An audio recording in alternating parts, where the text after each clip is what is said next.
မင်္ဂလာပါလို့နော်ကျွန်တော်မောင်ကျော်ပါစိတ်ချမ်းသာပါသည်ကိုကျမ်းပါပါသည်ဗျစိတ်ချမ်းသာခြင်းကိုကျမ်းပါခြင်းနဲ့ပြည့်စုံပါစေကျွန်တော်မနေ့ကပေါ့နော်အဲ့ဒါပတ်တော့ကျွန်တော်တို့နှစ်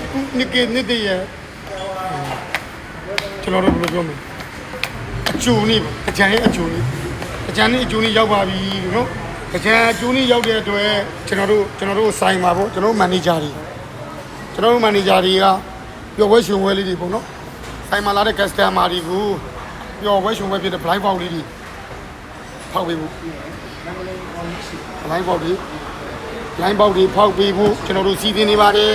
ဒါဆိုင်ကိုလာတဲ့ customer တွေကိုပေါ့နော်ဒီ blind box တွေ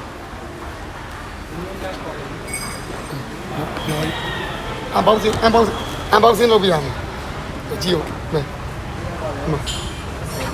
နော်ဘလိုင်းပေါက်တွေမဲဖောက်ပေးဖို့ဒါလေးတွေရုပ်ကလေးတွေပေါ့မဲရုပ်ကလေးတွေမဲဖောက်ပေးလို့စူပုတ်နဲ့ဒီမှာ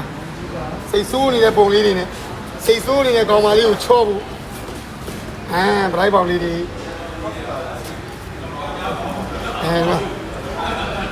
ရုပ်ကလေးဒီ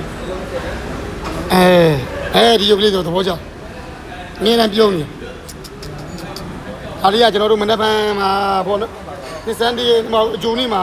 ကျွန်တော်တို့ဆိုင်ဝင်လာတဲ့ customer တွေအတွက်ကျွန်တော်တို့အမတ်တရနဲ့ပြောစီခြင်းလို့ကျွန်တော်တို့ကရုပ်ကလေးတွေဖောက်ပေးဖို့ပေါ့နော်ပထမတရက်ပေါ့ပထမရက်မှာပြီးတော့ကျွန်တော်တို့ကအန်စာတွေပါဆော့လို့ရတယ်အဲ့ဒါတွေနဲ့ကျွန်တော်တို့အဲ့ဒါတွေနဲ့ဆိုင်မှာအန်စာခောက်ဖို့စီစဉ်ထားတယ်အပျော်လေးတွေပျော်တရားလေးတွေဖန်တီးဖို့အဲ့ဒါတွေနဲ့ကျွန်တော်တို့ကအန်စာခောက်ဖို့စီစဉ်ထားတယ်အန်စာလေးတွေပေါ့နော်ဒါအပြင်ကျွန်တော်တို့ကဆိုင်ကတစ်ဆိုင်လုံးမှာရှိသမျှဆိုင်မှာတစ်ဆိုင်လုံးရောင်းနေဆိုင်ကျွန်တော်ဆိုင်မှာရောင်းချသမျှမီနူးတွေအကုန်လုံးအမျိုးပေါင်း9ပါပေါ့ပွဲပေါင်း900အမျိုးစားတော့မတူဘူးပေါ့တစ်ဆိုင်လုံးမှာရောင်းနေတာဟုတ်ပွဲပေါင်း900ပေါ့ဥပမာကျွန်တော်တို့ရှမ်းကောက်ဆွဲဆိုလဲပွဲ340ပေါ့မုတ်တီဆိုလဲပွဲ340ပေါ့အဲ့လိုမျိုးတစ်မျိုးကိုကျွန်တော်ကပေါ့တစ်မျိုးကိုပွဲ30လောက်နဲ့အမျိုးပေါင်းပွဲပေါင်း900ကိုမဲဖောက်ပြီးမှဘလာမပါဘူးဝိုင်းတိုင်းသွားပြီးတော့ကန်ဆာမဲနိုင်ပြီးတော့ပေါက်တာကိုကျွန်တော်တို့ကမြစ်တာလက်ဆောင်ပေးဖို့အစီအစဉ်လေးတွေလုပ်နေတာပေါ့နော်ဒါကတော့အကျိုးအကျ3ရက်လုံးလုပ်ပြီးမှဆိုင်ရနေပြီးတော့အဲ့ဒီလိုစီစဉ်ထားပါတယ်ကိုကျော်ကြီးရောင်းရလာတယ်ပြမယ်နော်ပြပေးမယ်